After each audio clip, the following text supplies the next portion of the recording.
La vie quotidienne d'Aïssatou à Thiès. Dans les rues poussiéreuses de Thiès, où le soleil cogne comme un marteau sur l'enclume et où les vies s'entrelacent comme les fils d'un tissu wax aux motifs éclatants, Aïssatou menait une existence qu'on aurait pu croire ordinaire. Mariée à Samba, un homme discret aux épaules larges, chauffeur de car rapide, elle habitait une petite maison aux murs ocre, lézardée par le temps. Le matin, elle balayait la cour en écoutant les klaxons rauques des véhicules et les rires des enfants qui jouaient avec un vieux pneu. Samba partait souvent, son sac kaki sur l'épaule, pour des trajets interminables jusqu'à Diaobé, ce marché bouillonnant à la frontière sud, où les odeurs de poissons séchés et d'épices se mêlent à la sueur des commerçants. Il revenait avec des histoires de routes chaotiques et des pièces de monnaie froissées. Mais Aïssatou, elle, restait là, seule, trop seule, peut-être, avec pour seule compagnie le chant monotone d'un ventilateur fatigué. Elle avait ses rituels, préparer le thiéboudienne pour le quartier, tresser les cheveux de sa nièce sous le manguier, écouter les commérages des voisines sur les amours des uns et les dettes des autres. Mais au fond, un vide grandissait. Samba, avec ses silences et ses absences, ne voyait pas les regards qu'elle lançait au loin, vers l'horizon brûlant. Un jour, lasse d'attendre, elle décida de bouger. Un voyage à Diaobé, officiellement pour voir une cousine, mais peut-être aussi pour respirer un air différent. Et c'est là, au milieu des étals débordant de pagnes multicolores et des cris des vendeurs, qu'elle croisa Mamadou. Mamadou, avec ses mains calleuses de tisserand, son sourire doux comme une brise du soir, et cette voix grave qui semblait faire vibrer le chaos du marché. Il lui tendit un tissu rouge et or, leurs doigts se frôlèrent, un instant suspendus dans la chaleur moite. Elle ne parla pas de Samba, pas un mot. À cet instant, elle n'était plus l'épouse fidèle de Thiès, mais une femme neuve, libre, une étincelle dans les yeux. Ce premier regard devint une promesse. Les semaines s'étirèrent en mois, et leurs rencontres clandestines devinrent une danse secrète. D'abord à Diaobé, dans l'ombre d'une échoppe où l'on vendait du thé brûlant, puis plus loin, dans des villages perdus où les regards curieux ne les atteignaient pas. Elle lui racontait une vie inventée, une enfance à Kaolack, une famille dispersée par le vent du Sahel.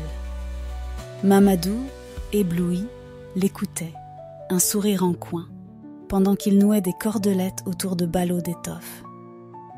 Il lui offrait des bracelets de perles, des mangues juteuses cueillies sur le chemin, et elle riait, légère, oubliant presque le poids de Thiès. Un soir, sous un baobab aux branches tordues par des siècles de vent, il s'agenouilla, un bracelet d'argent scintillant dans sa paume. « Sois ma femme », murmura-t-il.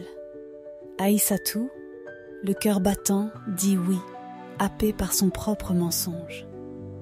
À Thiès, elle restait l'épouse de Samba, cuisant le riz dans une marmite noircie. À Diaobé, elle devenait celle de Mamadou, drapée dans les tissus qu'il lui offrait. Deux vies, deux maris, un équilibre fragile comme une toile d'araignée sous la pluie. Mais la vérité, comme une rivière en crue, finit toujours par tout emporter. Un après-midi, Samba rentra plutôt d'un voyage, les traits tirés, un sac à moitié vide. Dans la maison, il trouva une lettre oubliée sous un coussin, un mot doux écrit d'une main tremblante par Mamadou. « À toi, mon étoile de Diaobé ». Les mots lui brûlèrent les yeux comme du piment.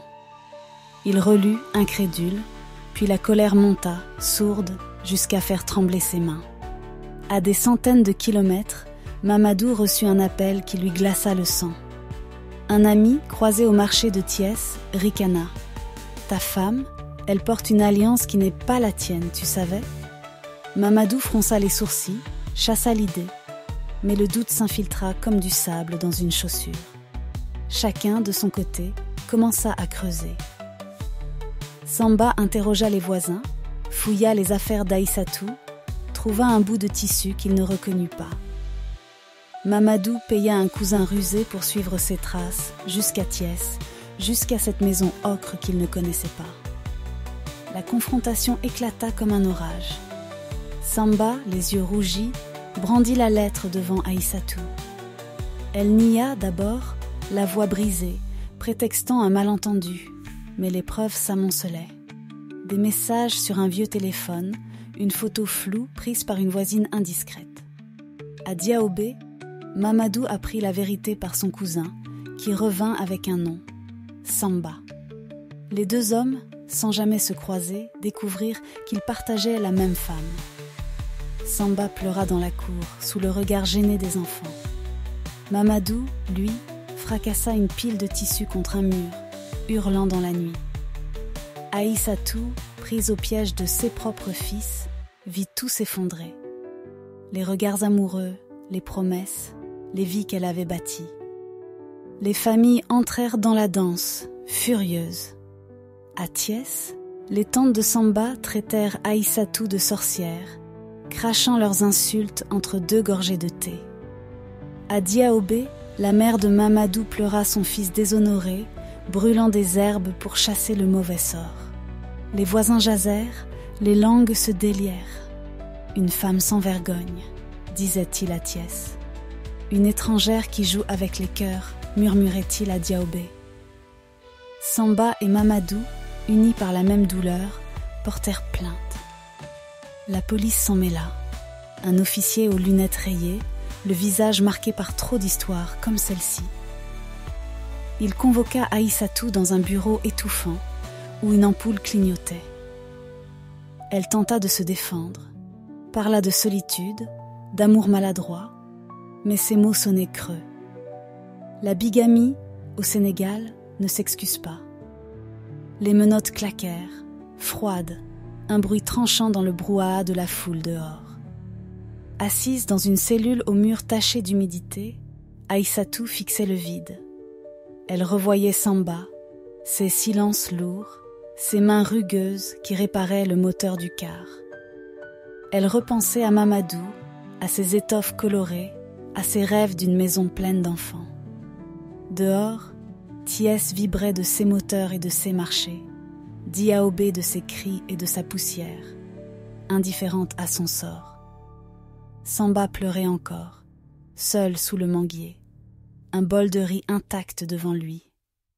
Mamadou, lui, brûla les pagnes qu'il lui avait offerts, les flammes léchant le tissu comme une vengeance muette. Et elle, au centre de ce chaos, n'était plus qu'une silhouette floue, une femme entre deux mondes qu'elle avait voulu tenir dans ses mains.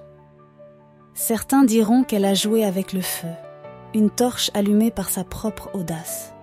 D'autres murmureront qu'elle a juste voulu trop aimer, remplir un vide que personne ne voyait. Mais au Sénégal, comme sous tous les soleils, les secrets finissent par éclater au grand jour. Et la lumière, impitoyable, ne pardonne pas toujours.